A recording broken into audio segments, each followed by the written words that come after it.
ധനുമാസരാവിന്റെ കുളിരിൽ പ്രതീക്ഷകളുടെയും സമാധാനത്തിന്റെയും സന്ദേശവുമായി മറ്റൊരു ക്രിസ്മസ് വന്നെത്തിയിരിക്കുന്നു. ഇക്കാലം ക്രിസ്മസ് ആഘോഷത്തിന്റെ തിരുനാളാണ്. എല്ലായിടത്തും ആഘോഷങ്ങൾ, അലങ്കാരങ്ങൾ, സമ്മാനങ്ങൾ. പക്ഷെ ആദ്യ ക്രിസ്മസ് സമ്മാനിച്ചത് ഇല്ലായ്മയും വേദനയുമാണ്. തിരുകുടുംബത്തിന് ശ്രമകരമായ നീണ്ട യാത്ര നടത്തേണ്ടി വരുന്നു. പാർക്കാൻ ഇടമില്ലാതെ പരദേശികളായി മാറുന്നു. പ്രസവം നടത്താൻ കാലിത്തൊരുത്ത്, കുഞ്ഞിനെ കിടത്താൻ കച്ചിത്തൊട്ടി. ഇതൊക്കെ പിന്നീട് കലാകാരന്റെ ഭാവനയിൽ സുന്ദരമായ ചിത്രങ്ങളായി മാറി. ഉണ്ണീശോയുടെ കാലിത്തൊരുത്തിലെ കിടപ്പ് മനോഹര ചിത്രങ്ങളിൽ കാണാനാവും. അവ കണ്ടാസ്വദിക്കാനും സൂക്ഷിച്ചു വയ്ക്കാനും നമ്മൾ വളരെയധികം ഇഷ്ടപ്പെടുന്നു. പക്ഷെ അതൊക്കെ അനുഭവിച്ച അമ്മയുടെ വേദനയും അച്ഛൻ്റെ ഗതികേടും മനസ്സിലാക്കുവാൻ നമുക്ക് കഴിയണം.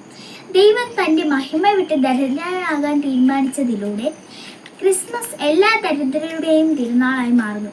ജീവിതത്തിൻ്റെ നിസ്സഹായതകളിൽ വിറങ്ങലിച്ചു നിൽക്കുന്നവരിൽ സ്നേഹത്തിൻ്റെയും കാരുണ്യത്തിൻ്റെയും കരുതലിൻ്റെയും പ്രകാശം നിറയ്ക്കുന്ന മാലാഖമാരാകുവാനും അതിലൂടെ ക്രിസ്തു നമ്മുടെ ഉള്ളിൽ ജനിക്കുവാനും ഈ ക്രിസ്മസ് ദിനങ്ങൾ നമ്മെ സഹായിക്കട്ടെ. ഏവർക്കും സമാധാനവും സന്തോഷവും നിറഞ്ഞ ക്രിസ്മസ് പുതുവത്സരാശംസകൾ.